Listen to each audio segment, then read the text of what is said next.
apaixonei pelo direito. E continuei. E eu comecei a puxar matéria até de noite, porque eu queria estudar. E cheguei, já no final do curso, no direito administrativo, no direito constitucional, no direito tributário. Que aí, meu irmão, aí, assim, é isso que eu quero, meu irmão. Que quando, eu lembro direitinho, cara, que quando o professor Francisco Marcos Rolim, que era professor de introdução ao estudo de direito, todo mundo sentado, ele perguntou para mim assim, para todo mundo, né?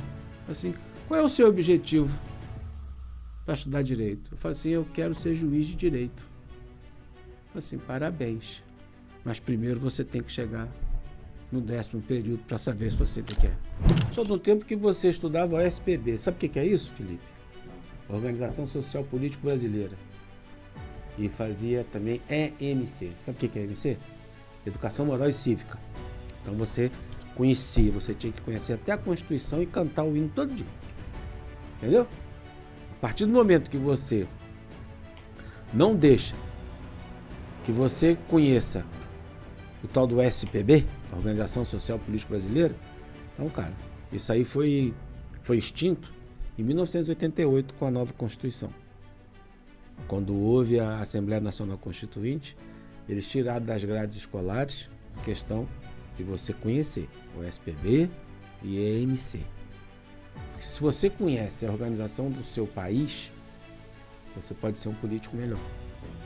Os políticos que nós tínhamos, hoje nós temos políticos de qualidade, entendeu? Temos, mas são poucos. São poucos. Raros, né?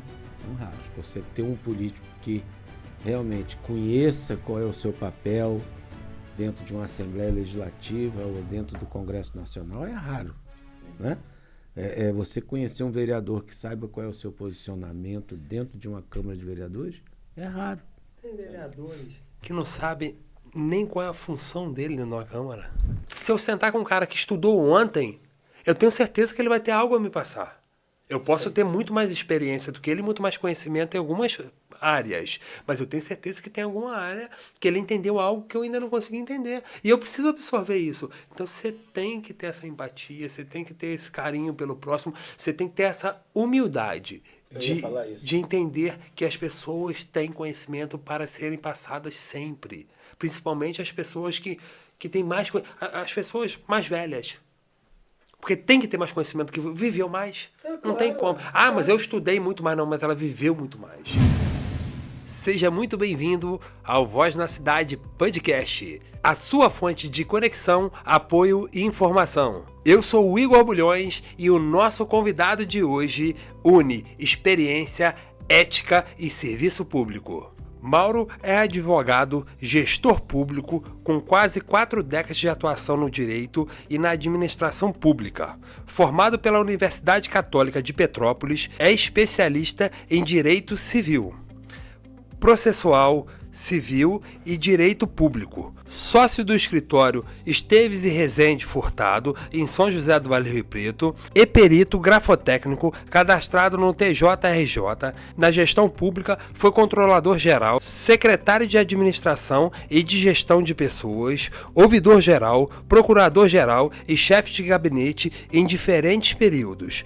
Associado ao Ibragim, é cristão, maçom e estudioso incansável, com paixão por automóveis, religião e filosofia. E se você curte histórias inspiradoras, se inscreve no canal, deixe o seu like e venha com a gente, galera! Eu gostaria de agradecer aos nossos patrocinadores, Da Terra Hortifruti. Você que é de Teresópolis, não deixa de conferir o Da Terra Hortifruti. Hoje com deck para mais comodidade, para você que quer saborear um pastel excelente com caldo de cana. Nós temos também o Chalé das Tocas. Você que pensa em se hospedar na região serrana, não deixe de conferir o Chalé das Tocas, com uma vista deslumbrante. Gostaria de agradecer também ND Revitalize, referência em estética e beleza. E gostaria também de agradecer ao nosso parceiro, Milas Massas. Júnior, obrigado, meu amigo. A melhor pizza delivery da cidade. Mauro, meu irmão, seja muito bem-vindo ao Voz na Cidade podcast, mestre. E conta um pouquinho pra galera aí sobre a sua história. Quem é você hoje? Igor, é um prazer estar aqui, tá? Você é um irmão querido, uma pessoa que eu tenho admiração muito grande. Quem é o Mauro? Mauro hoje é advogado, estou advogando em São José do Vale do Rio Preto. Estou aqui trabalhando incansavelmente em prol, vamos dizer assim, da população, não é? Para que nós possamos ter uma melhoria em todas as áreas do direito, com relação à comunidade, não é? O Mauro advoga em São José, advoga também dentro do estado do Rio de Janeiro, já advoguei em outras regiões, mas hoje eu estou mais para dentro de São José. Hoje você esqueceu de falar no início que eu sou casado com a Rosana Raposo, não é? E hoje eu estou aqui em São José para dar o meu melhor, né?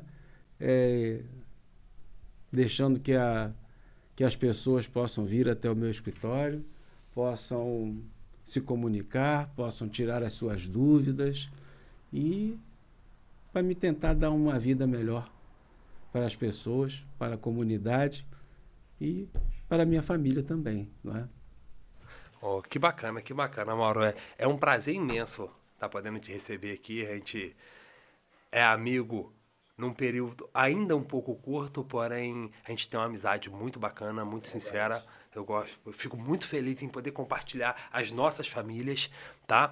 E Mauro, se eu não estou enganado, eu acho que você nasceu em Porto Alegre, Isso. né? Se formou em Petrópolis. Isso. E o que te levou, Mauro, a entender que o direito era a sua vocação, irmão? Veja bem, eu andei muito, né? Eu nasci em Porto Alegre, porque meus pais moravam em Porto Alegre. O meu pai era diretor de uma empresa que fazia a concretagem da ponte do Rio Guaíba, né? Da primeira ponte, né? Do Rio Guaíba. E naquele período de 64, quando houve a Revolução, o meu pai ele veio para São José do Rio Preto, porque a família toda é de São José do Rio Preto, por parte de mãe, né? Eu sou neto do Bianor Esteves, que foi o primeiro prefeito aqui de São José, e sempre foi um produtor rural. Viemos para cá. Daqui, nós fomos para Salvador. De Salvador, fomos para Recife. Mas já meu pai também nessa empresa de concretagem também, ele sofreu um acidente em Salvador, de trabalho, e a minha mãe começou a fazer o curso de Educação Física em Pernambuco. Então, meu pai, já quase aposentado, falou, vamos todos para Pernambuco. E lá eu tive a minha adolescência, lá em Pernambuco. Uma adolescência maravilhosa no Colégio Marista, com colegas que eu cultivo até hoje a amizade. E em 79, eu vim para cá, para São José, para poder fazer o vestibular. 1979. Né? O primeiro vestibular meu foi de engenharia. O segundo, medicina. E o terceiro, direito. Por que o direito? Porque a minha família tem muitos advogados. Não é? E também, quando a gente morava em Salvador, o meu tio, ele era advogado e a esposa dele é advogada também. Depois eles passaram no concurso da magistratura, os dois, como juízes. A minha tia seguiu carreira, o meu tio também seguiu carreira. E eu falei assim, poxa vida, vou para o direito, né? E eu fiz o vestibular na Universidade Católica de Petrópolis, passei e comecei a fazer o direito. E logo no primeiro momento eu já me apaixonei pelo direito. Eu gosto muito de estudar, né? E o direito tem uma parte filosófica muito grande, né? E vou no estudo da sociologia também. E eu me apaixonei. Nessa época, meu avô tinha assumido a prefeitura de Petrópolis, pela cassação do prefeito, né? E eu comecei a me defrontar, já com 18 anos de idade, com o direito público. Então eu, assim, puxa vida, esse negócio é bacana, né? Eu estava iniciando primeiro, segundo período de direito, meu avô ficou, não lembro mais qual foi o período que meu avô ficou, depois voltou o doutor Jamil Sabrá, ele voltou para a prefeitura, mas naquele período que eu estive ali estudando direito, e com professores maravilhosos dentro da Universidade Católica de Petrópolis, né? Rapaz, me apaixonei pelo direito. E continuei. E eu comecei a puxar matéria até de noite, porque eu queria estudar. E cheguei, já no final do curso, no direito administrativo, no direito constitucional, no direito tributário, que aí, meu irmão, aí assim, é isso que eu quero mesmo da minha vida. Que quando, eu lembro direitinho, cara, que quando o professor Francisco Marcos Rolim, que era professor de introdução ao estudo de direito, todo mundo sentado, ele perguntou para mim assim, para todo mundo, né? Assim, qual é o seu objetivo para estudar direito? Eu falei assim, eu quero ser juiz de direito. Eu falei assim, parabéns, mas primeiro você tem que chegar no 10º período para saber se você ainda quer. Aí quando eu cheguei no 10º período, logo em seguida eu comecei a advogar, já fui para a Bahia novamente, não é? Fui para Vitória da Conquista, e em Vitória da Conquista eu comecei na área do direito processual civil, que era uma paixão também. Levantei uma tese e comecei a defender os cafeicultores da região, ali de Vitória da Conquista, Poções, sudoeste baiano, né? Sudoeste e sudeste baiano. E foi muito bom, foi uma experiência maravilhosa. Aí realmente eu entendi o que o Francisco Marcos Rolim falou. Você não vai mais ser juiz. Porque aquilo dali que eu estava fazendo, sabe, suplantava a ideia de ser juiz. E eu continuei na advocacia. Hoje eu estou com 39 anos de formado, uma OAB relativamente antiga, não é? E estou aí. Voltei para São José, fiquei muito tempo na Bahia, advoguei na área de falimentar, né? Fui advogado de uma falência muito grande no estado da Bahia e me aprofundei nisso daí. Pô, que bacana, Mauro. Que bacana. E assim, além de ver a experiência de passar por várias cidades, vários estados diferentes, isso te gera uma cultura muito bacana, tá? Porque eu também, quando eu estudei em São Paulo, e eu estudei com pessoas, quando eu fiz o paisagismo, no maior instituto do Brasil de paisagismo, que é o IBRAP. A gente recebeu a galera da Bahia, de Brasília, do Ceará, do Sul, uma cidadezinha, até comentei na última gravação nossa, Arvorezinha, eu nem sabia que existia. Então, assim, essa cultura te gera um conhecimento esplêndido, né? E você, eu vendo no seu olhar, você falando sobre o direito, sobre o que você estava estudando, aí você entende o que é prazer, né? A gente estudar algo que a gente gosta, que a gente ama, não tem preço. É igual um livro, eu gosto de ler. Mas quando você pega um livro que você está muito interessado nele, alguns você lê por obrigação de conhecimento. Tá, ponto. Mas quando você está muito interessado em saber o que tem dentro dele, cada página que passa, se demora, você vira à noite, porque você quer entender o que está acontecendo, ou você está querendo adquirir aquele conhecimento, ou um livro de história que você está querendo entender o que aconteceu naquele cenário. Eu sou um pouco apaixonado por história. Então, assim, tem alguns que me fascinaram, assim, de eu pegar um livro bacana de 300, 400 folhas e ler em 2, 3 dias, porque eu queria entender o que estava acontecendo. Eu sei o que é isso. E isso é muito prazeroso, né? O direito me dá prazer. O direito me dá prazer. Pode não dar dinheiro, tá? Porque hoje, infelizmente, a gente tem que se submeter aos grandes centros, né? Mas, cara, quando eu posso não, sempre, né? Sempre. Eu tô sempre comprando livro, né? Eu evito fazer a leitura em computador.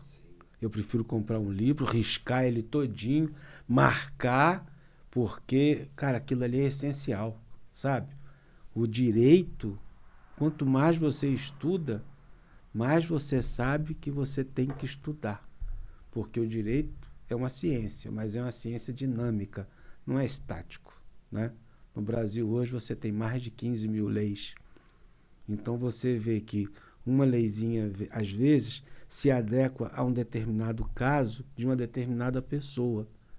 Então você tem que estudar, você tem que buscar livro, você tem que buscar jurisprudência. É por isso que eu comecei a escrever um texto. Não terminei, não. Acho que bobear vai virar um livro. Olha que maravilha. Não é? Mas isso aí é uma... É uma outra história. É uma Nós outra vamos história. contar essa história, quem sabe a gente não vai ler essa história. Não, eu estou falando porque a advocacia está acabando. A advocacia, como eu aprendi, como meus tios, você imagina. Eu tenho dentro da família, hoje, né? Antigamente eram, salvo engano, 6 ou 8 advogados dentro da família. Hoje, dessa geração nossa, né, minha, em família, eu só tenho mais uma prima que é advogada em Porto Alegre. E a gente sempre está trocando coisa. Cara, eu fui advogar em Roraima, cara. Fui advogar em Roraima no ano 2000, 2001. Minha filha não era nascida ainda, né? Fui advogar lá. Você vê aquela experiência, sabe, de faltar a luz e tu ter que sair de dentro do fórum, porque senão ficava um calor insuportável, e você voltar, né? Experiência maravilhosa, cara. E como advoguei em São Paulo, como advoguei no Rio Grande do Sul, entendeu? No Paraná.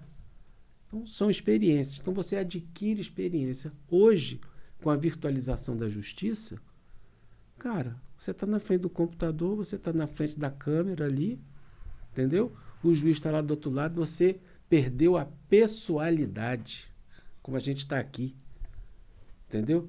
Hoje é tudo muito impessoal, frio, você não vê ali o juiz realmente olhando, você fazendo a pergunta para a testemunha, para você ver como é que está a testemunha, como é que está a parte, entendeu? Então, cara... Hoje está acabando até o conhecimento, né, Mauro? Ah. Porque a gente... A área digital, né? Hoje tá numa forma, qualquer coisa que você precisa, você pesquisa, pô. O ChatGPT acabou com a advocacia. Acabou. Porque tu não precisa mais saber. Você joga ali, te responde, acabou, você briga ali. Você leu ali, decorou aquele dali, serve pra você brigar. E se você sentar com argumentos plausíveis, as pessoas se perdem. Eu fiz uma contrarrazão de apelação há algum tempo atrás, e nas minhas contrarrazões eu coloquei a questão da ausência de jurisprudência correta.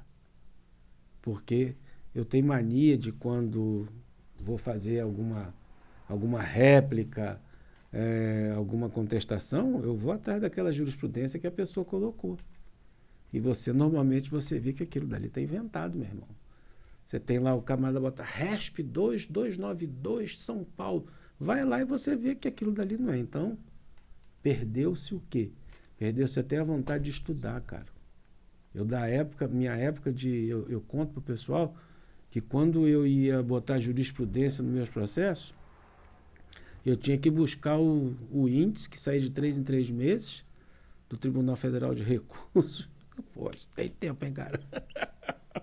Para poder ver, analisar lá dentro, para ver qual era o livro que estava, o volume, o tomo, para você colocar de forma correta. Isso aí hoje acabou. Graças a Deus que veio a tecnologia. Tá? Graças a Deus. Você tem hoje petições limpas, você pode pesquisar nos tribunais uma jurisprudência correta, mas isso aí vai muito de cada caso, né? Não, com certeza, Mauro. Você estava falando que o direito, você precisa estar se atualizando, estudando cada vez mais, né? Tanto o direito quanto a medicina. Hoje até os mecânicos, que os carros estão tão evoluídos que quanto mais você estuda, mais você entende que você não tem conhecimento. Exatamente. Isso é uma razão. É um eterno aprendiz. Exatamente.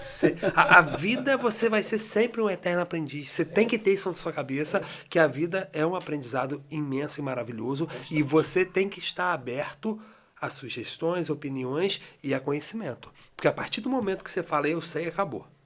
Tudo sincero. Porque um copo cheio, ele transborda, não tem para onde ir. Então você tem que pensar que seu copo está sempre pelo meio, e sempre meio cheio. Sempre olhando a parte positiva da vida, a parte ruim você descarta, vai buscando conhecimento, vai buscando experiência, vai evoluindo, tenha o bom senso, tenha hoje, vamos dizer, que a empatia de você entender que todas as pessoas vão ter um conhecimento a mais do que você, mesmo na sua área. Sim. Porque às vezes a gente não tem essa humildade de entender. Falar, mas eu estudei isso a vida toda. Eu sou paisagista e sou apaixonado pelo trabalho, por mais que eu exerço muito pouco hoje. Mas eu sou apaixonado. Se eu sentar com um cara que estudou ontem, eu tenho certeza que ele vai ter algo a me passar. Eu posso ter muito mais experiência do que ele, muito mais conhecimento em algumas áreas. Mas eu tenho certeza que tem alguma área que ele entendeu algo que eu ainda não consegui entender. E eu preciso absorver isso. Então você tem que ter essa empatia, você tem que ter esse carinho pelo próximo, você tem que ter essa humildade de entender que as pessoas têm conhecimento para serem passadas sempre. Principalmente as pessoas que têm mais... As pessoas mais velhas. Porque tem que ter mais conhecimento, que viveu mais. Não tem como. Mas eu estudei muito mais. Não, mas ela viveu muito mais. Eu tenho 63 anos de idade. Eu me formei com 23. Olha só. Entendeu? Você imagina eu com 23 anos, há 40 anos atrás? 40 anos atrás. Cara, não sabe nada. Nada. E Sabe a nada. gente acha que sabe de tudo, né? Sabe de tudo, rapaz. Eu vejo hoje as pessoas mais novas aí andando de moto, empinando, dando o famoso grau, né? Eu penso o seguinte, cara, o cara pensa que é imortal. Levar um tombo, vai bater com a cabeça, vai morrer, como é que vai ficar a família? Entendeu? Nós não somos imortais, nós não temos todo o conhecimento do mundo. Nós temos que aprender que nós somos mortais, a nossa vida se finda um dia. E nós não temos todo o conhecimento do mundo. Nós precisamos de constantemente aprender. Cara, eu falo, tem área do direito que realmente tem gente que conhece mais do que eu. O que eu faço? Eu pergunto. Claro. Pesquiso, compro o livro, abro, vou riscando lá, aquilo dali. Quando tenho dúvidas, eu chego e pergunto. Chego lá para Laira lá e falo, Laira, ela conhece direito previdenciário, muito bem. Fala, Laira, eu estou com dificuldade aqui, nisso daqui. Me dá um apoio aí. Então é isso, cara. Porque o ignorante, vamos dizer no termo popular, o burro, não é o que não sabe, é o que não tem coragem de perguntar. Professor Célio, hoje no programa Ativo em Foco, falou exatamente isso. Interessante, né? Olha só que bacana. Não é coincidência. Não. Mas eu tinha um professor que falava muito isso. Eu falava, irmão, você é um cara carismático, simpático, educado, bacana. Entenda o seguinte, não sabe, pergunta. Se a sala toda olhar pra você e rir, porque você tá perguntando, às vezes é uma pergunta besta, pergunta pra eles. Então me respondam. Porque 90% dos que estão rindo também não sabe. E vou te falar exatamente isso. Exatamente. Às vezes o cara tá com vergonha de perguntar. Aí tu pergunta, ele ri de tu, mas também não sabe. Mas não sabia isso aí. Os caras, é bem assim, irmão. É a galera tem medo de adquirir conhecimento, cara. Não tenha. Vai buscar. Eu sempre falei, eu tento ser uma pessoa diferente. Por quê, irmão? Se tiver algo que eu não sei, eu não tenho mínima vergonha de falar, irmão, eu não sei. Mas faz o seguinte, você me dá 2 dias que eu vou resolver isso pra você. Eu posso não saber hoje, mas eu vou buscar esse conhecimento a qualquer custo. Agora se tornou um desafio pra mim. E o desafio, irmão, quanto maior, mais prazeroso. Se for pequenininho, eu nem entro. Assim, hoje eu tô num estilo de vida que, quando falo o problema é desse tamanho, eu falo, é meu. Então joga pra cá que eu tô querendo. Se for pequenininho, não tem graça. Porque eu entendi que quanto maior o desafio, maior a vitória. E eu não tô buscando uma vitória, eu quero conquistar o que eu puder, sabe? Se for da forma correta, sem pisar em ninguém, sem precisar ofender uma pessoa. Isso é importante. Busca o melhor. Hoje é o que a gente está correndo atrás, Se irmão. no meio do caminho puder ajudar, vamos embora. Não sei. Se puder estender uma mão, irmão, puxa com as duas. Com certeza. Carrega. Claro, lembra que você não é uma tartaruga. Você não tem que carregar como casco. Mas você impulsionar uma pessoa ou você direcionar uma pessoa que está passando por uma dificuldade na vida é seu dever como ser humano. Não. Você vai levar o teu conhecimento para onde? Não vai. Você vai morrer, vai deixar tudo para aí. Às vezes... E tem umas pessoas que têm esse orgulho. Eu sei, eu estudei. Se ele quiser, ele estude. Mas não é assim que funciona a vida, irmão. Eu sei. Eu passei por isso com pessoas que tinham uma credibilidade comigo, que eu acreditava e confiava. Quando eu precisei, eu falei, irmão, eu tô precisando de uma gentileza aqui. Eu ouvi dessa forma. Mas quem tá precisando é você. Eu já passei por isso. Entendi na hora. Obrigado pelo carinho. Fica com Deus, que o Papai do Céu te ilumine e te abençoe. E vamos embora, irmão. Mas eu vou ficar triste, chateado, porque não te recebi a hombridade de uma pessoa que eu acreditava. Vou falar pra ti, foi um prazer imenso poder me afastar dessa pessoa, porque não era a pessoa que servia pra estar do meu lado. Porque pra estar do meu lado, tem que ser igual ou melhor do que eu. Eu não estou buscando gente mais ou menos. Se você hoje é um amigo, é um parceiro que tem o prazer de sentar e conversar, tem orgulho. Sabe por quê? Porque eu tenho admiração por você. Os meus amigos eu tenho admiração. Se você não tem admiração pelos seus amigos, você está andando com as pessoas erradas. Exatamente. Se você não admirar quem anda contigo, melhor você não andar, não. Não. Tá errado. Não é? Tem alguma coisa aí que tá errada. Que não funciona. Não é? Claro. Com certeza. Mauro, e como a gente já estava falando sobre alguns valores, fala para mim quais foram os valores da sua família, da sua fé, que mais fez parte na sua profissão, irmão? Ô Igor, os valores que eu busquei dentro da minha família, honestidade, sabe?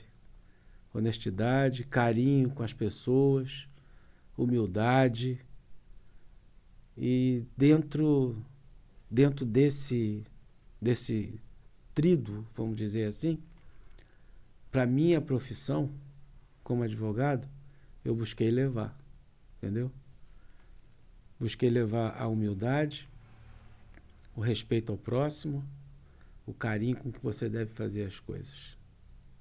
Você tem que ter valores morais, ética, a honestidade, ainda mais na área, o advogado às vezes ele passa por situações, o advogado recebe muito dinheiro, né? Porque você está trabalhando com direito alheio, né? E às vezes você acaba sucumbindo a um desejo que não deveria ter. Então eu busquei dentro da minha família, dentro da minha casa, exatamente essa questão de você jamais alcançar o direito alheio em proveito próprio. Entendeu? A honestidade é fundamental. Eu dentro da área pública eu já fui acusado, sabe, de muitas coisas, tá? Inclusive de ser ladrão, né? E graças a Deus eu consegui exatamente provar o contrário e as pessoas vieram me pedir perdão. E como bom cristão, você tem que perdoar, não é? Sempre. Jesus Cristo deu a face. Jesus Cristo foi perguntado quantas vezes devemos perdoar, Senhor? E ele falou 70 vezes 7. Mas não é 70 vezes 7 durante a sua vida inteira. Não. É perdoar 70 vezes 7 todo dia, toda hora. Porque, meu irmão, sempre tem alguém pronto para te ofender, sempre tem alguém pronto para lançar alguma coisa contra você. Então, você tem que buscar sempre a honestidade, a ética, moralidade e andar no caminho certo, cara. Então, eu busquei isso dentro da minha casa, dentro da minha família. Meu pai sempre foi uma pessoa muito correta, a minha mãe. Casei com uma pessoa que é corretíssima, uma pessoa, sabe, tem um valor de ética e de uma ética cristã também muito forte, né? Que a Rosana tem. E o meu avô. Meu avô, ele foi uma pessoa, cara, que ninguém podia falar nada dele. Quando ele ocupou a prefeitura, diversas oportunidades foi dada a ele, como a mim também. Mas do mesmo jeito que a gente entrou, do mesmo jeito a gente saiu. Eu vou falar pra ti, e como a gente tá falando dos valores, você veio falar de alguns, eu sempre falo. Irmão, caráter, honra e lealdade Não tem dinheiro no mundo que pague. Não tem mesmo. Quem tem, tem, irmão. Quem não tem, vai morrer sem. Porque isso não é coisa que você adquire com o tempo. Isso vem de dentro de você. Porque... E é na necessidade, como você estava dizendo, das oportunidades que a gente tem. É na necessidade que você prova o seu caráter. Tá? Porque todo mundo vai passar por algumas fases ruins na vida. Tá? E nessas fases, geralmente, você é testado. Sempre. Tá? E oportunidades vão aparecer, não tenha dúvida disso. O diabo anda ao derredor. Exatamente. E ele vai aproveitar a tua fraqueza. Ele vai irmão. aproveitar. Ele vai te mostrar ali uma oportunidade de ser corrupto, uma oportunidade de passar a perna em alguém. E se você não tiver fé, e eu acho muito bonito porque você usou como referência, vamos dizer, cristã, a maior referência, na maior não, desculpa, a única referência que nós temos religiosa, que é Jesus. Porque eu sei que eu não gosto nem de comentar isso, que gera uma polêmica da pomba, mas as pessoas falam tanto das religiões que ela esquece, tá?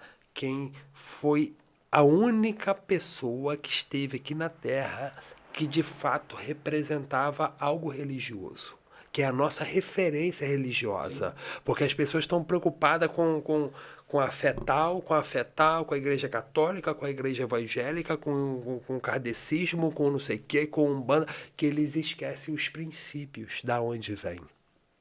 Isso é uma coisa que me entristece muito, porque a maioria das igrejas que se acaba participando, alguns líderes não fazem ideia. Eles leem a Bíblia, mas eles nem seguem, porque eles mesmos contradizem algumas coisas que falam. A questão de você ler a Bíblia, tá?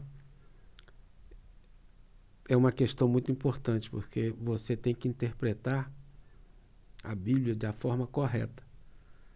Eu não condeno nenhuma religião. Não condeno nenhuma religião. Eu sou evangélico hoje, né? Mas eu sei que o espírita, ele tem a fé e ele crê em Jesus Cristo. É só você ler um livro. Eu sou aberto a todas as religiões, entendeu? Mas hoje eu escolhi ser evangélico. Eu era católico, estudei em colégio de padre, estudei em colégio de freira, estudei numa faculdade católica, que é a Universidade Católica de Petrópolis. Tenho o maior respeito. Quando eu sou convidado para uma missa, eu vou à missa, porque ali também tem a presença de Deus. Porque se a presença de Deus sair de você, você não é nada. O culto de semana passada, de quarta-feira, na Igreja Metodista, o pastor falou exatamente isso. Se a tua presença, como Moisés falou, que Deus ele se irou contra o povo de Israel, e Moisés falou, se a tua presença não for comigo, eu não saio daqui. Eu todos os dias, eu peço a presença de Deus na minha casa, no meu escritório e na minha vida. Porque se a presença de Deus sair da tua presença, você não é mais nada. E isso tanto faz se você é umbandista, se você é espírita, se você é católico, se você é evangélico. Você tem que ser ser humano. Você tem que ser ser humano e você tem que crer naquilo que realmente existe. O que é a fé? O firme fundamento das coisas que não se vê, cara. Eu tenho uma fé danada. Todos os dias, cara, eu falo, Senhor, que tenha a tua presença comigo, porque a minha fé em ti é maior. E você tem que ter. Um homem sem fé, ele não é nada. E eu falo pra ti uma coisa que, olha só, vai ter uma repercussão danada isso aí. Até o ateu tem fé. Até o ateu tem fé. Porque ateu eu não acredito em Deus. Beleza. Eu não tenho. Tem ateu que fala, eu não tenho fé. Pô, mas peraí. O cara acorda de manhã, primeira coisa que ele mentaliza, eu tô indo pra minha empresa trabalhar, eu preciso ter um dia maravilhoso, eu vou ter uma reunião com pessoas importantíssimas e eu preciso que essa reunião funcione da melhor forma possível. Você tá com o pensamento positivo, acreditando que aquilo vai dar certo. O nome disso é fé, porra. Isso é fé, cara. Exatamente. Isso é fé. Ele só não soube e não entendeu interpretar o que ele tá pensando, mas é exatamente. E como você tava falando da conexão, o pai disse, onde houver 2 ou mais em meu nome, lá eu estarei. Então, independente de qualquer coisa, uma coisa que me entristece muito é essa divisão religiosa. Todos somos irmãos. Porque você acredita em algo que é diferente do que eu acredito, não quer dizer que eu estou errado e que você está certo. Eu costumo falar, rapaz, que Jesus Cristo falou que estaria com a gente em espírito e em verdade. Pô, cara, se o próprio Jesus falou que estava em espírito, por que eu vou ficar condenando o espírito? É bíblico. Para quem quer ler a Bíblia e gosta de ler, é bíblico. Está lá, está escrito lá. Não julgais para não ser julgado. Como é que a gente vai jogar uma pedra no telhado do outro se o meu é de vidro, cara? Meu Deus do céu, Igor. A gente pode falar... Eu posso trazer aqui várias pessoas que não vou nem falar, eu ia falar até que merece, mas que não merece, que podem ser julgadas pela quantidade de erro. Mas espera aí, eu não estou vendo a quantidade de coisas que eu erro todos os dias. O que Jesus falou pro ladrão da cruz? Como é que era o nome do ladrão da cruz? Dimas. O que ele falou para Dimas? Quando ele falou assim, Senhor, eu me arrependo. Você ainda hoje estarás comigo no paraíso. Você vê, um ladrão que estava sendo crucificado, morto Meu ao Deus. lado. Quem crucificou Jesus? Ele falou, Pai, perdoe-os, porque eles não sabem o que fazem. A pessoa está crucificando Jesus. Você imagina, você mandar seu filho, você vê um cara matando seu filho, e ele te fala, Pai, perdoa, porque eles não sabem. Eu tenho certeza que eu hoje sou pai. Eu vendo Deus, vendo o filho dele ser crucificado, dá vontade de apertar e explodir. Falar, vamos acabar com isso aqui agora. Não é possível que eu criei uma porcaria tão grande. Eu tava vendo uma chargezinha muito bacana. A gente vai ter que encerrar agora com essa parte de religião. Mas eu tava vendo uma chargezinha muito bacana dos extraterrestres. E os caras falando, aí o cara falou o nome de Deus, de Jesus. Falou, Jesus? Jesus vai todo ano no nosso planeta. Aí o cara fala, todo ano? Como assim? Aqui na Terra a gente tá aguardando ele vir há anos. E não sei o quê, e papapá. Aí o cara falou, não, lá ele vai todo ano. É mesmo? Ele falou, ele come cookies e biscoitos com a gente. Aí ele vira pro terrestre e pergunta pro terrestre, o que vocês fizeram a primeira vez que ele veio? Aí o cara olha e fala, nós o matamos. Crucificamos ele. A gente o matou.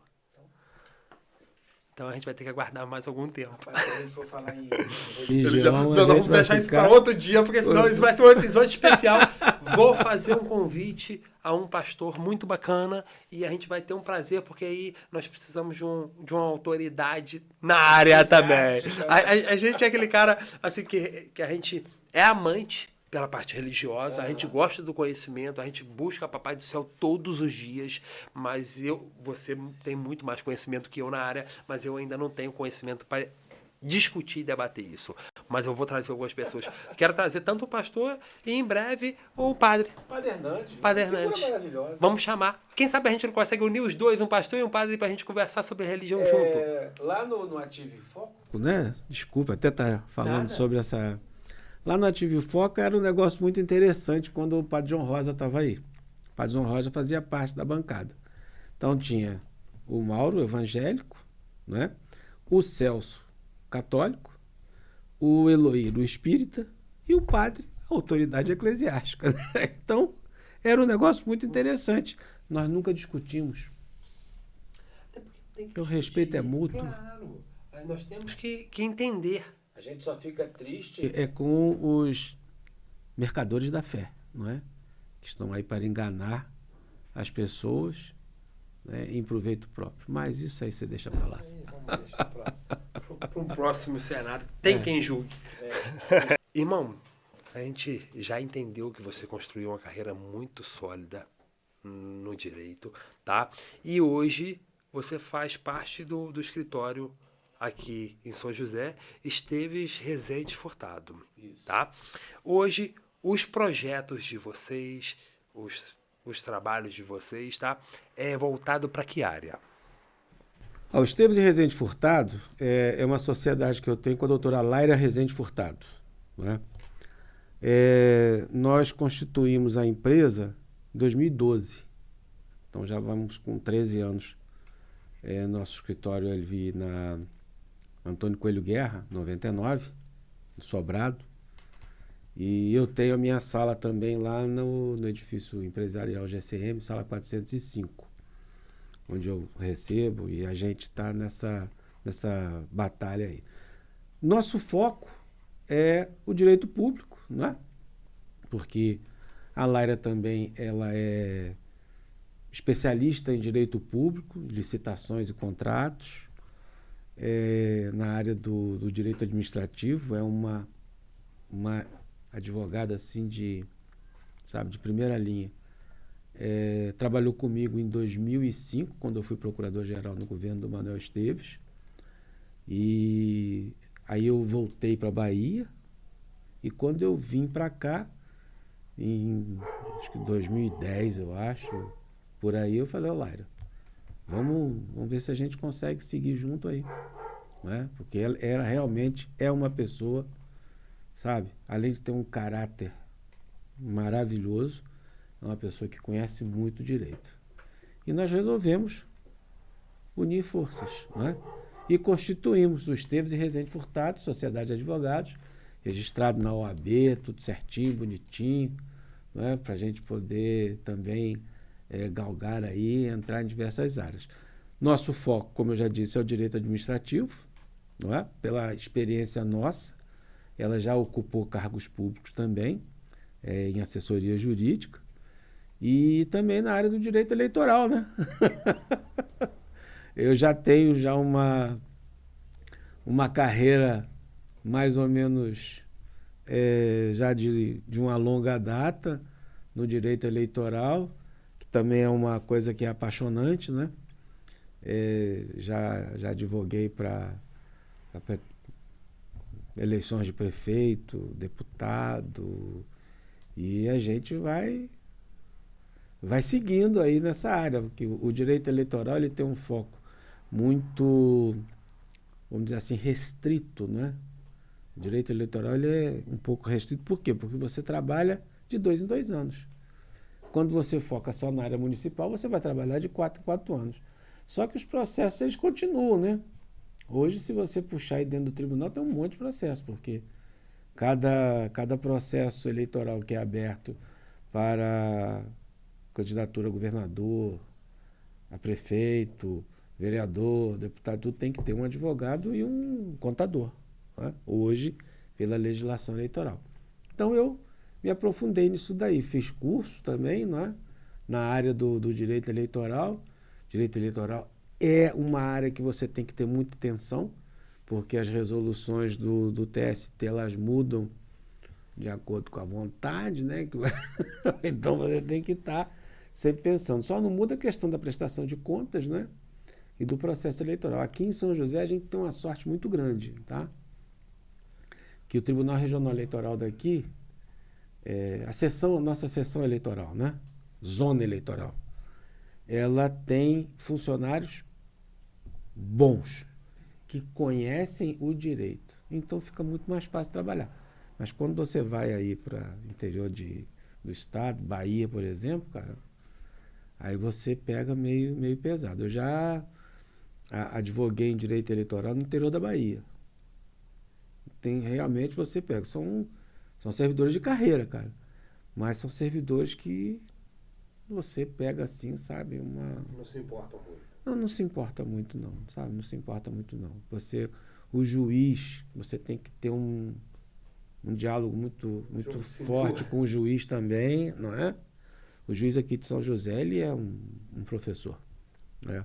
Dr. Rubens é um professor, realmente. É um camarada que é o titular, e ele também é o titular da zona eleitoral, e junto com os servidores que tem ali, rapaz, olha, anda certinho, tá? anda certinho. Mas tem outros lugares que a gente vê as coisas mais, Em todas as áreas, né? né? Eu prefiro não falar muito, não, porque vai que vem uma lei Magnitsky aqui para mim também, né? Aí é covardia, porque o nosso país, infelizmente, também é assim, né? É verdade. E também a gente largando aí pelo lado do direito eleitoral, nosso escritório também ele é focado também na área do direito do consumidor, né? Porque o que a gente mais vê em cidades do Porto de São José é um banco querendo dar uma pernada num aposentado, não é? Na época em que tinha aí a Oi com telefonia fixa também era uma dificuldade muito grande. Você comprar essas compras eletrônicas e tudo mais, às vezes vem um produto defeituoso, e a gente tem também nessa área do direito do consumidor e o direito civil, né?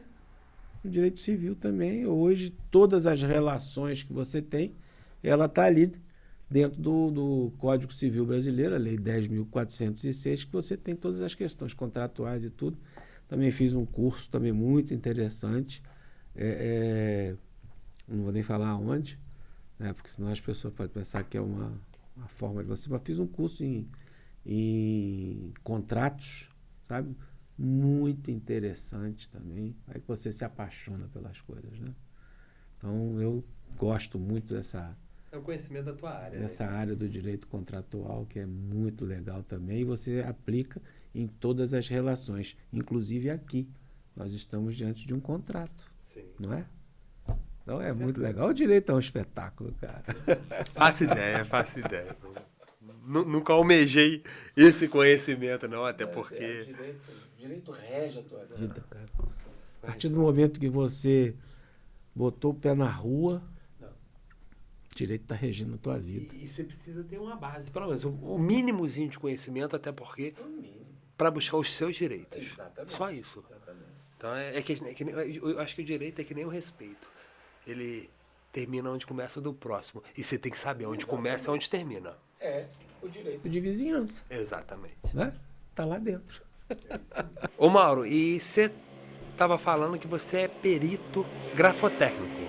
Isso. Exatamente o que é isso? O que é ser perito grafotécnico?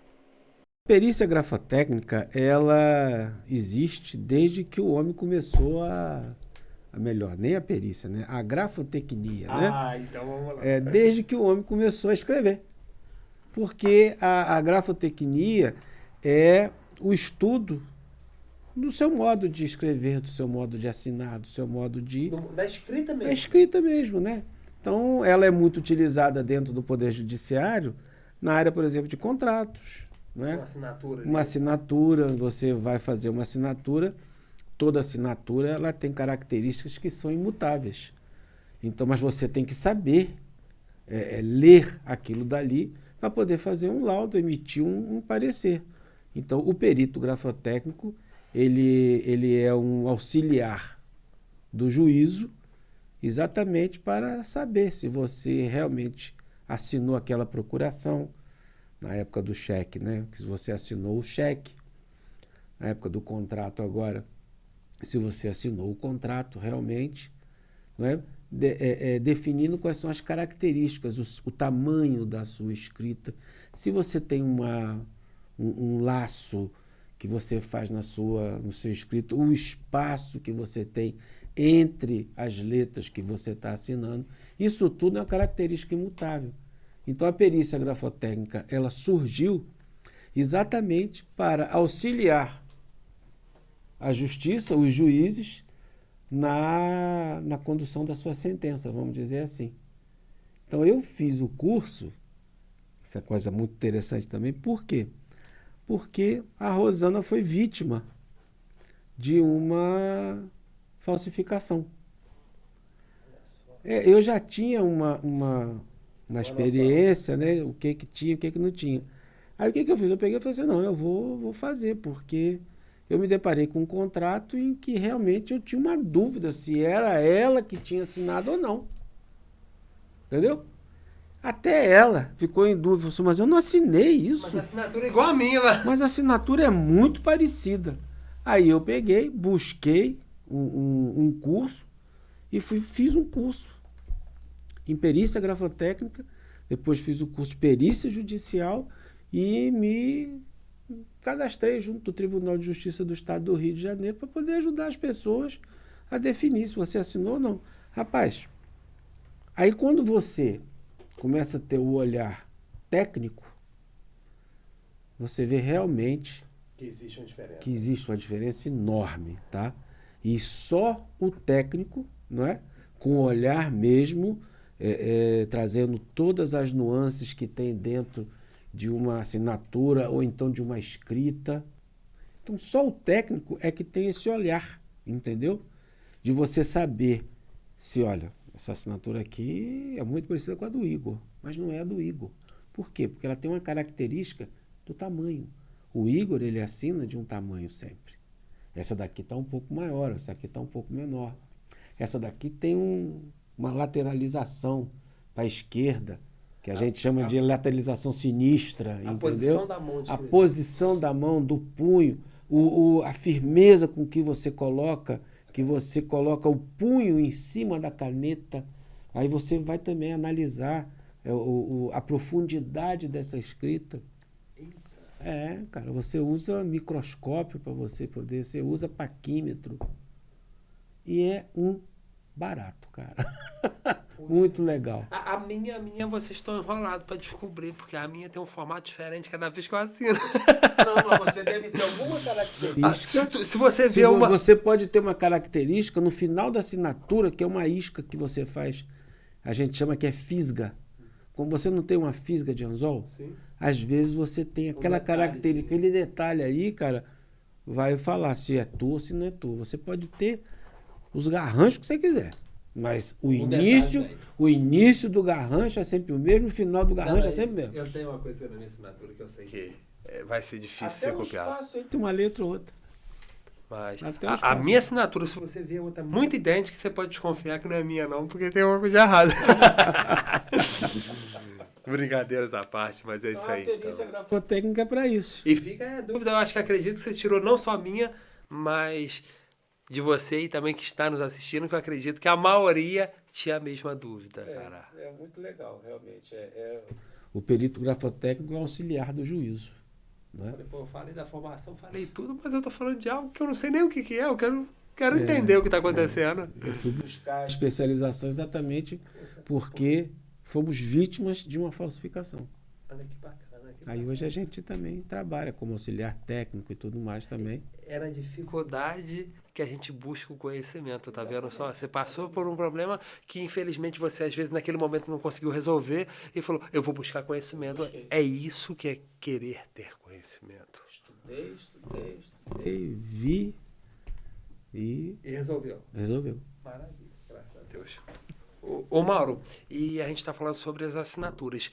E quando for agora as assinaturas digitais? Sim, aí você tem um momento quando aquela assinatura foi aposta no documento. Mas a perícia grafotécnica, realmente, ela envolve os documentos físicos. Pode ser até que dentro de uma cópia reprográfica, né, você consiga fazer. E normalmente você consegue.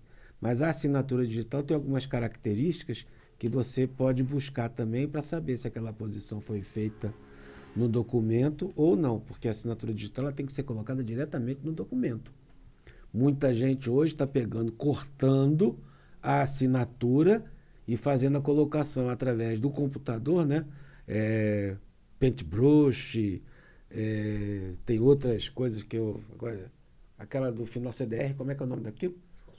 Photoshop, muita gente busca, tá? Só que você consegue identificar, porque a gramatura do papel é diferente.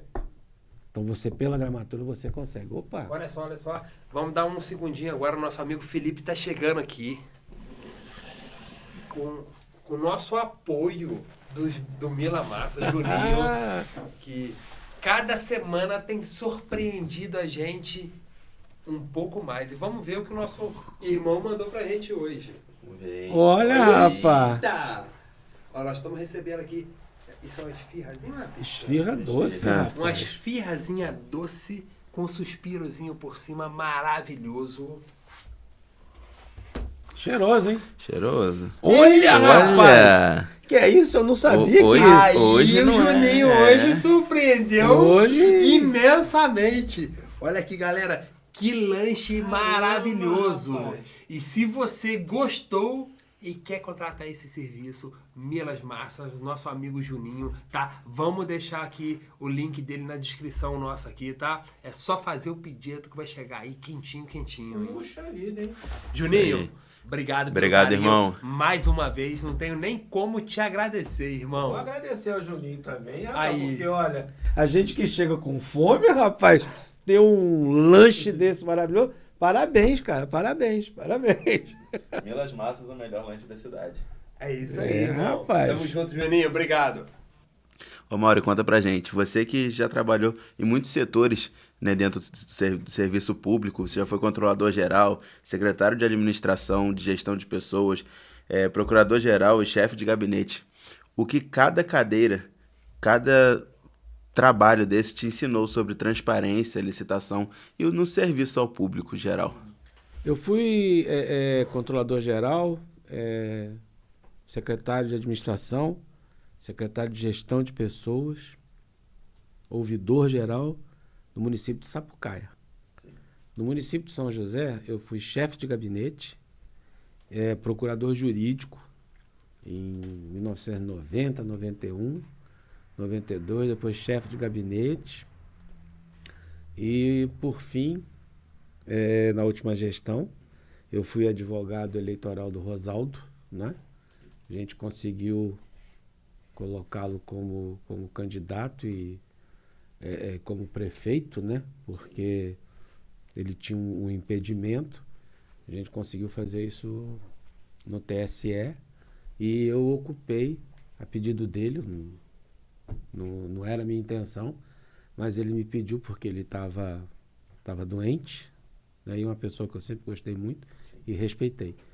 E ele pediu para me ficar como o chefe de gabinete dele. E eu fiquei como chefe de gabinete. E aprendi com o Rosaldo um negócio chamado: você tem que se doar até o último momento da tua vida. Que foi o que ele fez, sabe? Foi o que ele fez. Então a gente vai aprendendo. Você quer saber o que eu aprendi nesse tempo todo? Sim. Eu aprendi que se você não for honesto, você não vai para frente. Você hoje pode querer alguma coisa, ter dentro da administração pública, mas se você não agir com ética, se você não agir com honestidade, se você não agir com moralidade, lá na frente, isso tudo vão te pedir de volta. Todos os lugares que eu trabalhei, eu sempre agi dessa forma. Eu sempre agi dentro daquilo que tem o artigo 37 da Constituição, no caput do artigo 37. Que quando a gente aprende na faculdade, a gente aprende o LIMP, né? Sabe o que é o LIMP? Sim. Sabe o que é o LIMP? Não. Legalidade, impessoalidade, moralidade, publicidade dos seus atos, não é? Sim. Então, esse é o LIMP. E você hoje tem a questão da equidade. Todos são iguais perante a lei. Desde do presidente da República até o camarada que varre a rua onde você mora. Não é? Então, você tem que agir dentro desses critérios. A legalidade é a legalidade estrita. Está na lei, não está na lei, você não pode fazer. Não é? Porque o direito público ele é diferente do direito civil. No direito civil, aquilo que não está escrito, né, você pode fazer. No direito público, aquilo que está escrito, você pode fazer. Aquilo que não está escrito, você não pode fazer. Né? Você tem que agir com impessoalidade. Pode ser o Celso, pode ser o Igor, pode ser a Daniela, pode ser o Felipe, pode ser quem tiver, pode ser meu pai, minha mãe, tudo mais, mas você tem que agir, sabe, dentro do critério da impessoalidade. Sim. Você não pode chegar e falar assim, não, o Felipe, meu amigo, eu vou né? Vou aliviar. Dá uma Vou ajudinha. aliviar. Não, não pode, você não pode, né? Então você tem que agir dentro dessa... E tudo isso se resume em ética e honestidade, Sim. né? Que são valores Que fundamentais são valores que nós temos que fundamentais ter. e que todo gestor público tem que ter. Com certeza. Se você não tiver, meu irmão, você não vai conseguir suplantar as dificuldades que você vai achar no dia a dia, entendeu? Às vezes você pode cair, né, numa oportunidade, Sim. né? E lá na frente você vai acabar respondendo, né? Como acontece aí. Antigamente acontecia com mais frequência, porque a lei de improbidade administrativa ela era muito mal interpretada pelo Ministério Público. Porque, às vezes, cara, você ser, vamos dizer assim, negligente não quer dizer que você é desonesto. Então, cada coisa que acontecia, o Ministério Público entrava com ação, entendeu? Quando houve essa modificação da Lei 8429, que é a Lei de Improbidade Administrativa, ela veio para corrigir uma série de coisas e trazer para dentro da lei a doutrina e a jurisprudência que já vinha sendo dominante. Porque, pô, você sendo administrador público, entendeu? Você vai errar. Sim. Você vai errar. Mas o erro não significa que você é desonesto, cara. Entendeu? E o Ministério Público pensava dessa forma. Você errou, você... Então, quando fizeram a modificação da lei, foi aquele auê, né? Não sei se vocês lembram disso daí, né? Foi um auê danado, porque estão mudando a lei, coisa e tal, porque pensando em proveito próprio, você não, cara, corrigiu-se um erro. Porque errar é humano. Sim. Errar é humano. Pode ser que você... Cara, não sei nem assim uma forma de você dar um exemplo, né? Mas, cara, tem muita coisa que você faz na administração pública, né? Que você, por exemplo, ajudar uma pessoa, emprestar o carro para uma pessoa que está com o parente lá em Teresópolis, você, não pode. Isso daí é uma questão... Não, cara, isso aí é uma questão de princípio, ajudando os outros. Não é o Ministério Público vir e falar assim, não, você agiu, você não podia fazer isso porque você está tendo pessoalidade. Não, cara, você pode até estar agindo com pessoalidade. Acontece que o fim era maior. Então você não age com dolo. Existe um bom Você não, senso. exatamente, você não age por querer. É a culpa e o dolo, né? Sim. Quando você age com dolo, você age porque você quis. Quando você age por culpa, você não teve a intenção, mas aconteceu. Sim. Então, isso aí que veio a legislação que trouxe as modificações na lei de improbidade, fez. Ou seja, corrigir determinados rumos que vinham trazendo, que o Ministério Público vinha trazendo, e os juízes que conheciam o direito público, né, chegavam e corrigia esse erro aí. Sim. Apelava, ia para o STJ e às vezes ia até para o STF, né? Aí o STF começou a consolidar a questão. Não foi nem o STF, não.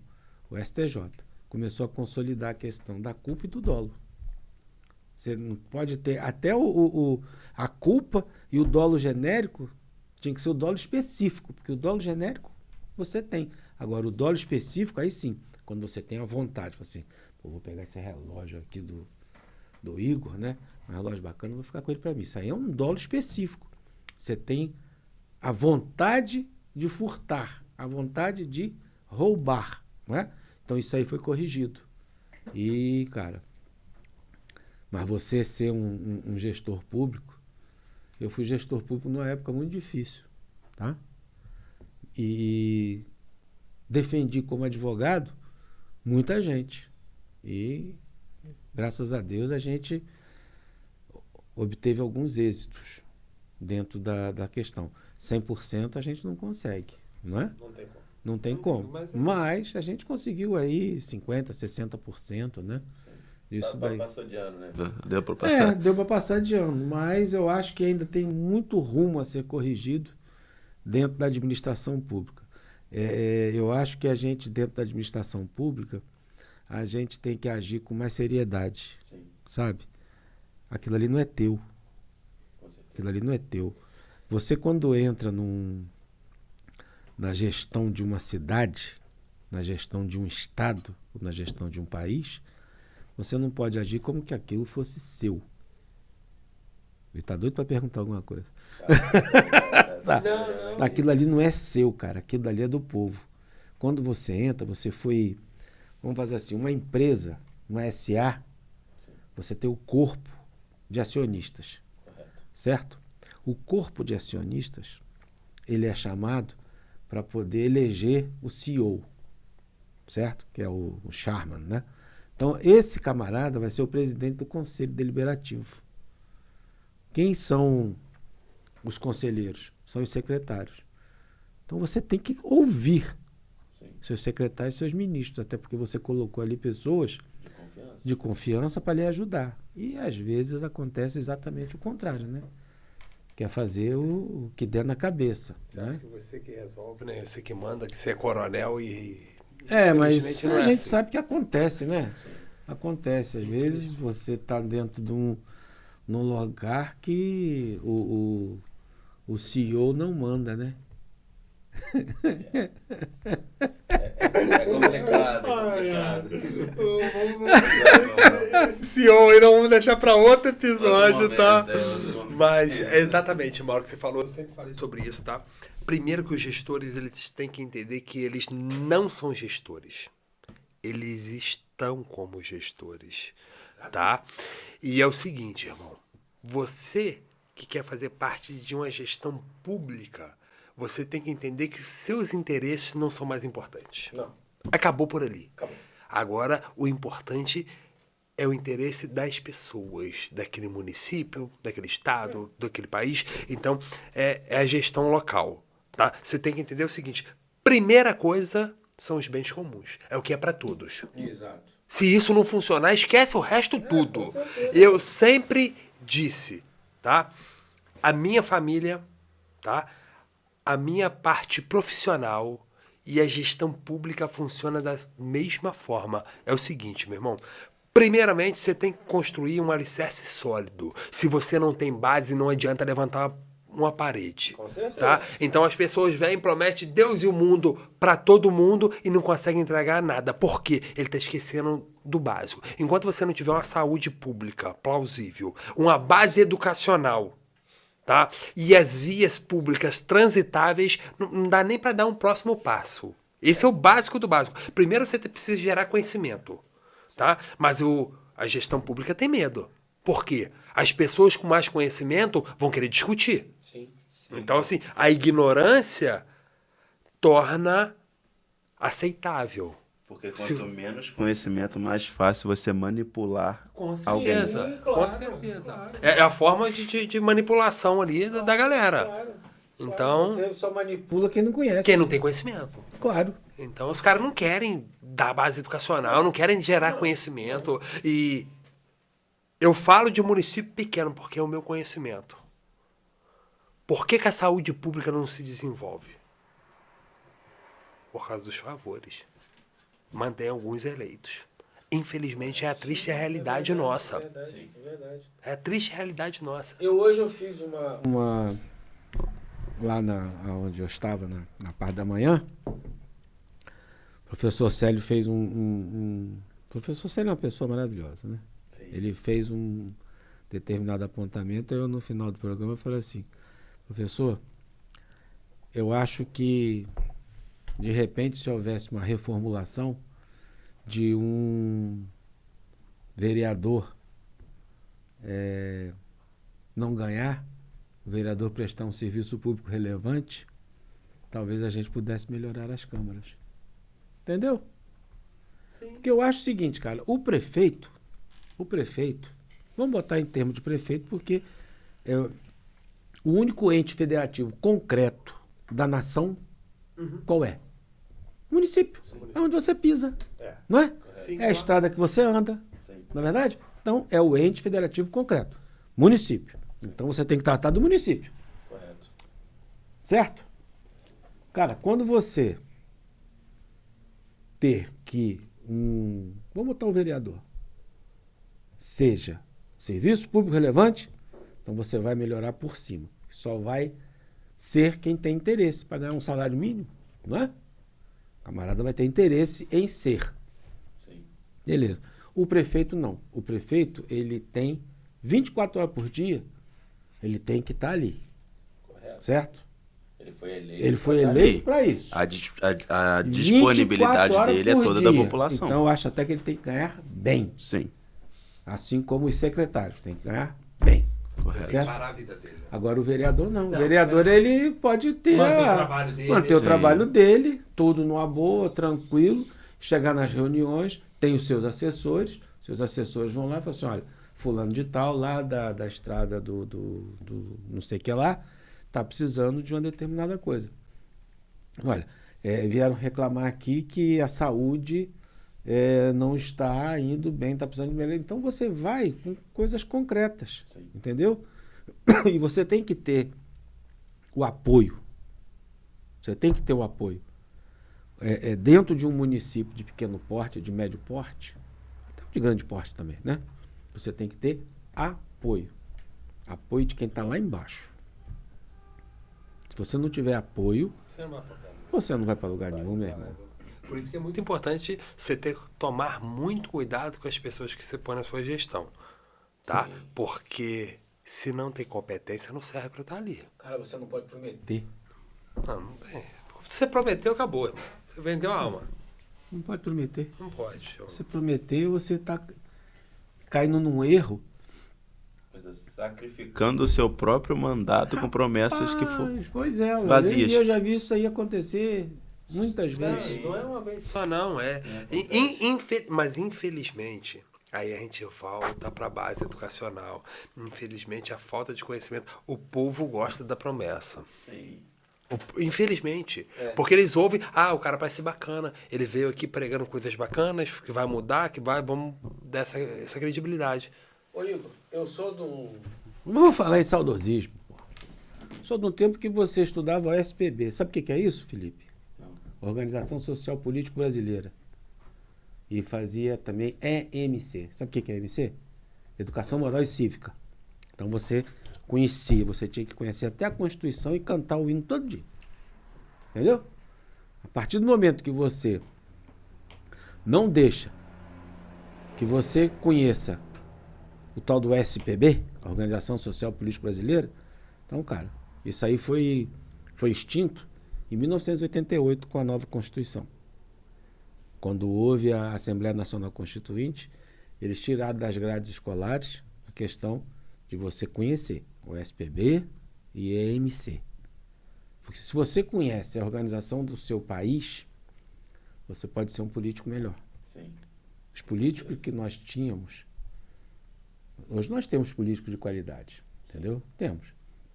Mas são poucos. São poucos. Raros. Né? São raros. Você ter um político que realmente conheça qual é o seu papel dentro de uma Assembleia Legislativa ou dentro do Congresso Nacional é raro. Sim. Né? Você conhecer um vereador que saiba qual é o seu posicionamento dentro de uma Câmara de Vereadores é raro. Tem vereadores que não sabem nem qual é a função dele na Câmara. É triste você perguntar, irmão, qual é a função do vereador? Quando a minha mãe era secretária de Educação, a minha mãe, ela tentou colocar educação financeira. Educação financeira dentro das escolas. Para que educação financeira e educação fiscal. Chegou até a vir gente para dar aula. Por quê? Para que aquele aluno ali soubesse fiscalizar o próprio orçamento do município. Sim. Aí foi brecado, claro. Não, foi não. Manuel Esteves deu o maior apoio. Funcionou? Funcionou.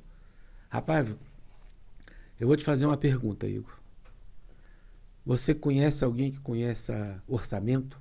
Ou conhece alguém que conheça? Não, redundante, né? Mas você conhece alguém que conheça a lei orçamentária anual? A lei de diretrizes orçamentárias? Os planos plurianuais de governo? Não. Os PPAs? Não. Você conhece? Todos conhecem. Verdade. Sabe que eu nunca parei para pensar sobre? Não. Eu Eu já peguei gente fazendo lei orçamentária anual, pegando a lei do ano anterior, jogando um incremento de 3% em cada programa de trabalho e jogando, meu irmão. Aí na hora que você faz ali o resumido, ó, Tá redondando demais. o RRO, né? Cara, quando você abre os programas de trabalho, meu irmão, ninguém sabe, cara, você pegar. Eu vou falar uma coisa que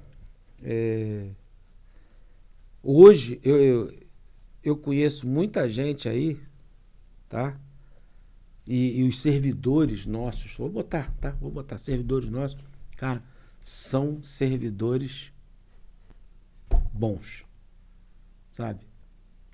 Estudando. Hoje tem secretário que ocupa, tem servidor que ocupa a função de secretário, que é muito bom, tá? Não vou falar nome. Não, nem precisa. Né? Não vou falar nome, mas são capacitados, tá? Mas não precisa te falar, né? Mauro, meu amigo, deixa eu te fazer uma pergunta. Você falou pra gente que você é associado ao Ibradim, certo? Quais foram os maiores desafios de regularização de imóveis? Primeiro é a legislação, né? A legislação brasileira, ela é muito firme, né? E eu fiz parte também da Comissão de Direito Imobiliário da OAB, OAB Petrópolis, São José do Vale do Rio Preto, na gestão passada do Marcelo Schaefer, né? E o desafio que você encontra, cara, é a falta de documentação, entendeu? A gente, dentro de São José do Vale do Rio Preto, especificamente, a gente teve um problema muito sério que aconteceu há alguns anos atrás, relacionados a registros inexistentes. Não é? Você tem, na sua mão, você tem o registro do imóvel, a matrícula do imóvel, mas quando você ia buscar dentro do cartório, simplesmente esse registro não existia. Existia uma escritura, mas o jargão popular, né? E o jargão legal, desculpe, né?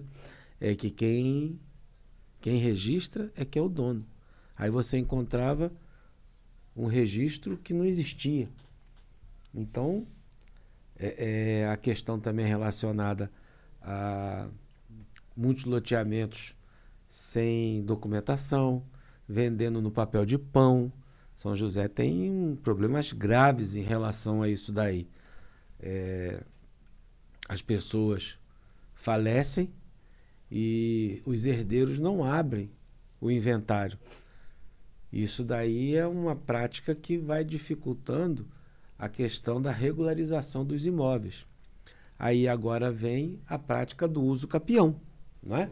Então o que você tem que fazer? Você tem que pegar, para regularizar um imóvel, você tem que fazer exatamente isso daí. Uso capião.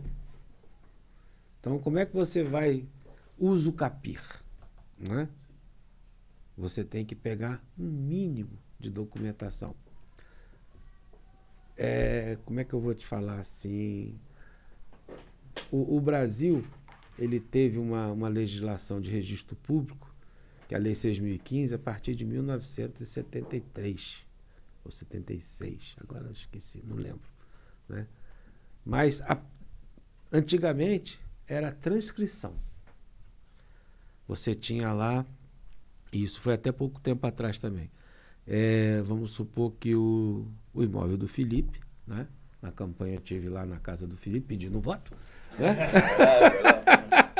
Encontramos até.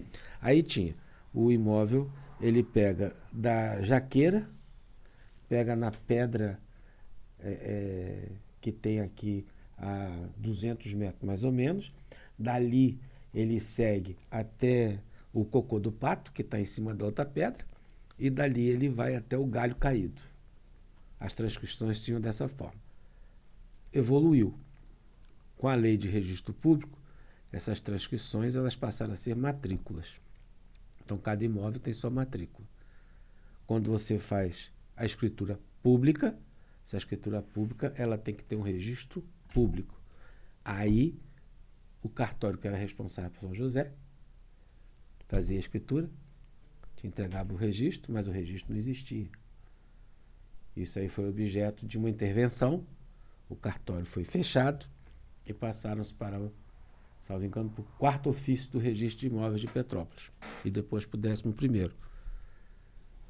Só que muita coisa, cara, inexiste. Então, para você regularizar um imóvel hoje dentro de São José, você tem que fazer uso capião. E você tem que facilitar essa questão do uso capião. Porque você tem, por exemplo, barrinha. A barrinha é um problema sério. A barrinha, poxa vida. Agora não, agora estão fazendo muito uso capião e tudo mais. E veio uma facilitação da lei com uso capião extraordinário, que você pode fazer em cartório, com determinados elementos, né? Então facilitou muito a vida da pessoa. E isso daí, cara, tinha que ser facilitado pelo próprio município, entendeu? Por quê? Porque quando você traz um registro de uma terra, no caso do uso capião, não é um registro derivado. Derivado é quando vem de uma venda, não é?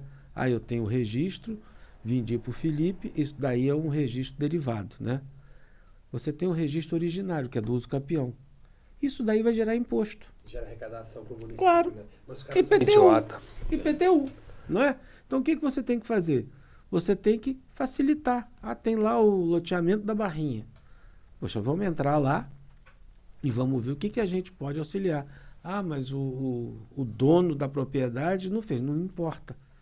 Vamos tentar fazer o quê? Vamos tentar dar a escritura. É o que Teresópolis está fazendo, tá? Teresópolis está fazendo isso. Vamos fazer isso aí, ó. Vamos dar o registro. O que a gente pode facilitar na vida? Vamos chamar o dono do cartório, para o dono do cartório ajudar. Ele é um interessado nisso daí. E justiça seja feita, né? O Newton é uma pessoa que você pode chegar E conversar. e conversar. Não. Justiça seja feita. Então, eu acho que tem que haver, por parte das autoridades públicas, né? Você criar uma legislação que você possa, uma legislação municipal, que você possa ajudar a pessoa que tem um lotezinho de 150 metros quadrados, né, a não ter mais aquela obrigação do código, né, de obras do município de ter 360 metros quadrados ou 300 metros quadrados, entendeu? Você tem que abrir uma exceção. Para quê? Para que você possa aumentar a questão até da própria arrecadação municipal, né, dentro do imposto predial territorial urbano. Porque se você fizer isso, aí você começa a fazer o quê? A legalização, aí você vai conseguir saber o que tem dentro do município. Hoje você, em propriedades maiores, você faz a questão do georreferenciamento, não é? Sim. Cara, você já aproveitar, não é? E contratar uma empresa, que essa empresa, quando a pessoa mostrar que, olha, eu tenho um lotezinho aqui, mas eu não tenho condições de fazer uma planta, eu não tenho condições de averbar a minha casa, eu não tenho a planta da minha casa. Fala assim, vamos fazer o seguinte, o município dá para você isso daí, tá? Contrapartida, você pagar seu imposto, certo? Você hoje vê também muitas construções inacabadas dentro do município, não é verdade? O que você pode fazer? Chama o proprietário daquele imóvel ali, né? Você não devia nem estar falando isso, né? Isso aí.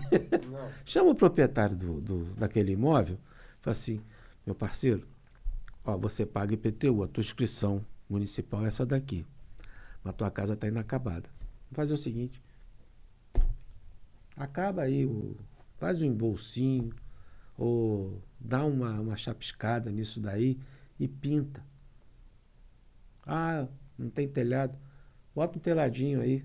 Eu vou fazer contigo o seguinte, nós vamos na Câmara, vamos aprovar uma lei que você vai ter um redutor nessa alíquota de IPTU para que você possa pintar a sua casa, colocar um telhadinho, entendeu? Hoje tem aqueles telhados de PVC, né? Que imita a telha de barro, né? Vai colocar ali, entendeu? Por quê? Porque aí você vai trazer aos olhos de quem vê de fora, você vai ver beleza na cidade. Outra coisa, planta. Na minha casa tem uma planta, acho que é Ixória o nome dela, aquilo dá flor o ano inteiro. Só precisa de sol. Só precisa de sol, cara. Não é verdade? Você é paisagista, você sabe disso. Vamos melhorar, cara. Ao longo da Estrada Silveira da Mota, é horrível.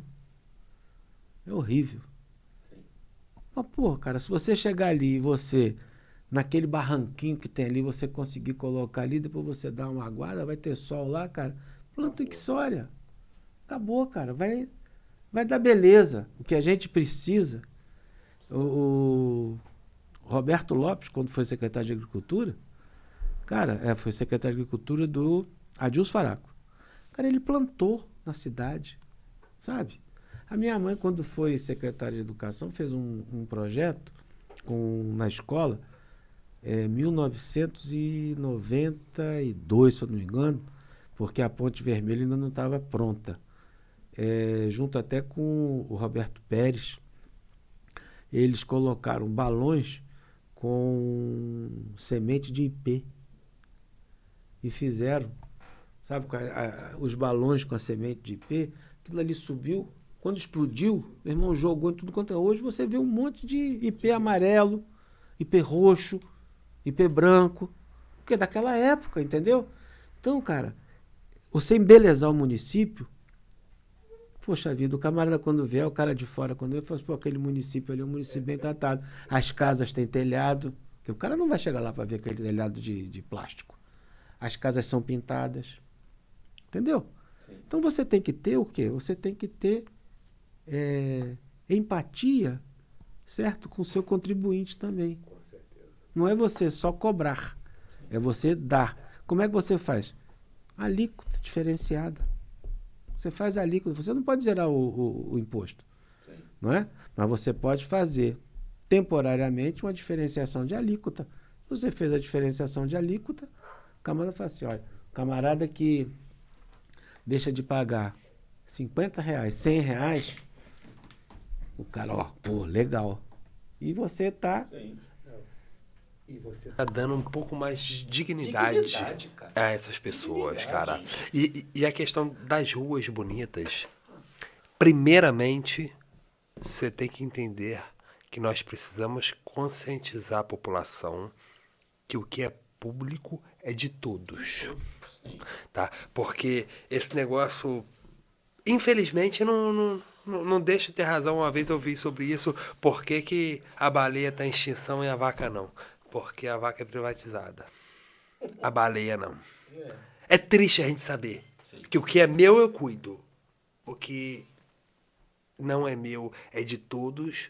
Eu não estou me importando. E isso é muito triste, sabia? Porque se você... Exatamente ao contrário, né? É exatamente ao contrário. Se você entender, se todas as pessoas entendessem que não vamos ampliar, não. A frente da sua casa é sua responsabilidade manter limpa. Claro. Manter cuidada, manter uma plantinha verde bonita, todo o município estaria bonito. Então, isso tem que ser conscientizado para depois a gente começar esse trabalho, porque plantou uma planta, plantou 10, amanhã tem 5 que foram retiradas, tá? E vão estar em casas diferentes. Então, as pessoas têm que entender o seguinte, vamos cuidar para que ela se multiplicar e quem sabe eu não vou ter o direito de pegar uma muda para mim.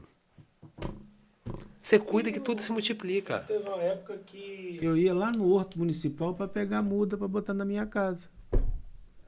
Tava lá, o horto era um espetáculo, rapaz. Eu peguei muita muda no horto municipal para plantar na minha lavoura. Poxa vida. Os produtores de São José utilizaram muito. Eu tinha na época, não vou nem citar o nome, alguns amigos lá, o que eu fazia com o horto? Eu levava a semente pro cara, falou, tá aqui a semente, eu sou produtor de orgânico, eu não posso usar o mesmo substrato que o convencional. Eu levava o meu substrato, falava, irmão, eu só tô com pouco tempo, você sameia essas mudas pra mim? Os caras sameavam e cuidavam das mudas pra mim. Eu levava toda a matéria que ele precisava e eu só levava as mudas. Pô, que trabalho fantástico, maravilhoso que o município prestava. Hoje você chega lá, as estufas estão caindo pedaço e ninguém cuidando de nada. Eram servidores públicos que faziam aquilo dali, entendeu? Verdade, fazia com carinho. Fazia com carinho. Aí você dava uma gratificação. Mas eles eram tratados com Com carinho. carinho, pô. Você chegava lá, você dava uma gratificação pro cara, uma Coca-Cola. Às vezes você arrancava ali 20 pau do bolso e falava, irmão, toma. Não, que isso que eu tô fazendo no meu trabalho.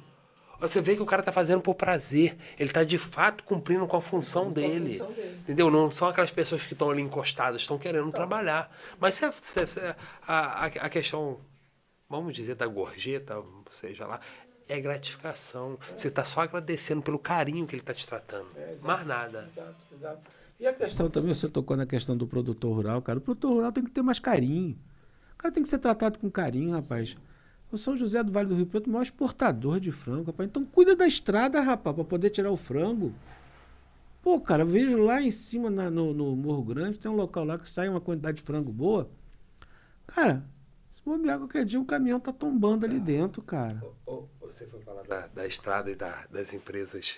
Nossa, eu não vou nem falar o nome da empresa, questão de ética, mas eu tive politicamente conversando com um empresário de uma empresa muito grande, pertinho nossa, tá? E eu falei com ele, falei, irmão, olha só, o que eu preciso para ter um empreendimento do tamanho da sua empresa dentro de São José do Vale do Rio Preto? Sabe qual foi a resposta que eu tive? Ele me deu uma resposta, ele me deu uma porrada. Ele falou, olha só, a pessoa que me apresentou você é uma pessoa de muita confiança minha, então eu tenho certeza que você é uma pessoa muito bacana, senão você não estaria aqui hoje. Eu preciso que você entenda. Eu sei que as suas intenções são boas, mas as minhas carretas têm de 18 a 24 pneus, eu carrego de 15 a 25 toneladas. Como é que eu vou botar esse material num lugar que nem rua tem? Eu só abaixei a cabeça e falei, obrigado, já entendi. E ele começou a sorrir. E é verdade, a despesa se torna algo. Quantos caminhoneiros, nossa galera aí que desce pro Rio com frango, com verdura. Porra, nós temos uma produção de chuchu imensa. Hoje tem produtor de banana, tem abobrinha, tem tudo. Hoje São José expandiu um pouco. Mas era chuchu e frango, sempre foi o nosso carro forte.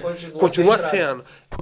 E a gente continua sem estrada. Os caras estouram pneu. Rapaz, o cara rala dia e noite a bunda na pedra pra manter o pão dentro de casa. Você não consegue ter uma via transitável. Não. Você estoura um pneu, é manutenção de carro. É que nem eu falo, eu tava vendo esses dias o cara falando sobre Portugal. E não é que Portugal é melhor do que o Brasil, não. Pelo contrário, a gente tem a terra mais produtiva do mundo. Só é mal explorada. Mas o cara falou, irmão, algumas coisas, alguns bens comuns já foram conquistados. Essa briga o povo não precisa ter mais. A saúde pública, as vias são transitáveis. A partir do momento que se você tem uma via boa, você já consegue reduzir o seu custo de vida. Se você busca um carro de 150 mil para te dar conforto, se você tem uma estrada impecável, um carro de 30 te dá o mesmo conforto que o de 150. Com certeza. E hoje a gente busca uma coisa melhor porque você não tem rua. Pô. É triste. Nós temos uma malha rodoviária dentro do município de São José enorme, cara. Enorme. Mas só que dá para cuidar legal, cara. Dá. E eu nunca vi. Eu tô sendo sincero. Já passei por algumas administrações, tá? Cara, a gente tem que ter mais respeito e cuidado com o produtor. Em todos os sentidos. Mas Mas é triste, infelizmente. O que mais vamos ver, quem sabe um dia a gente não possa juntos trazer um benefício. Brigar por isso aí. Não tenha dúvida. Com certeza. Mauri, conta pra gente assim, que conselho prático hoje você deixa pros advogados, pros jovens que querem construir uma carreira com ética e consistência como a que você tem hoje? Cara, eu acho que estudar, ser você mesmo, agir com, como você disse, com ética, com honestidade, com valores próprios, que você só vai conseguir se você tiver o seu autoconhecimento. Tá? Sei que não é até nenhum momento para falar, mas a maçonaria me ensinou muito isso, tá?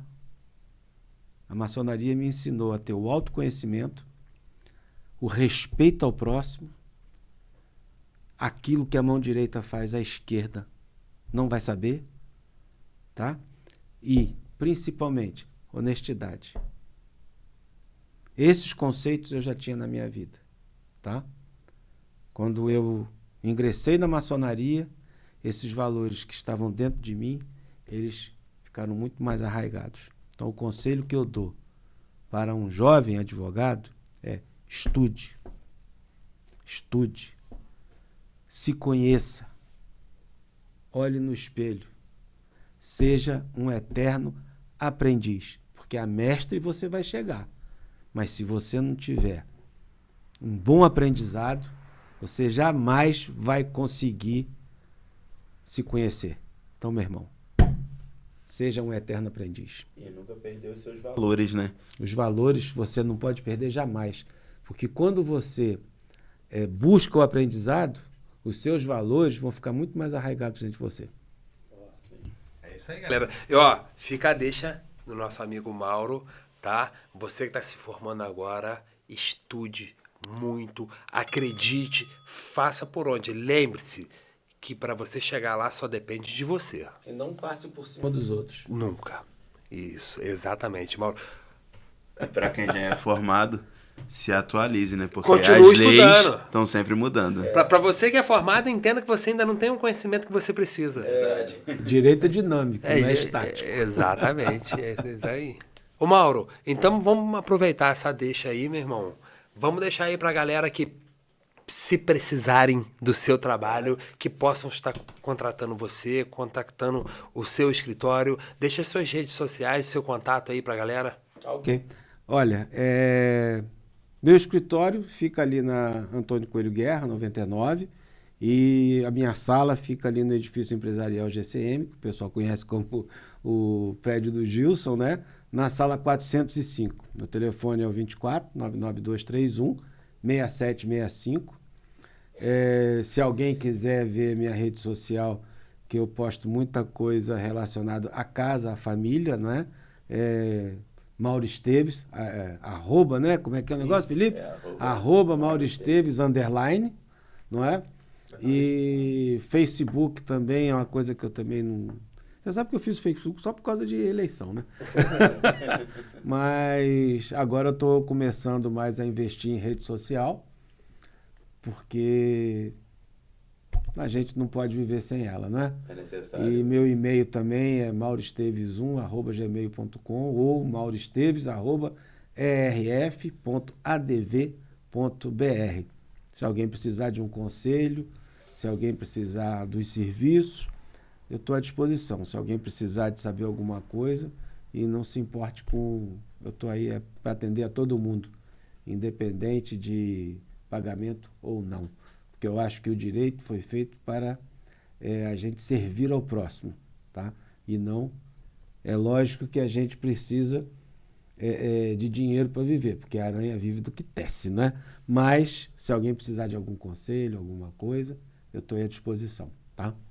Que bacana, que bacana. Isso vai contra grande parte dos nossos advogados que falam: eu só dou uma palhinha se for X. Sim. A gente servir o público é a nossa obrigação, é nosso dever. Cara. E eu fico muito feliz em poder... Conhecimento, cara, você tem é para você ajudar o próximo. Correto. Né? Passar, com certeza. E Mauro, mais uma vez, eu fico muito feliz em poder te receber no nosso podcast, tá? No Voz na Cidade.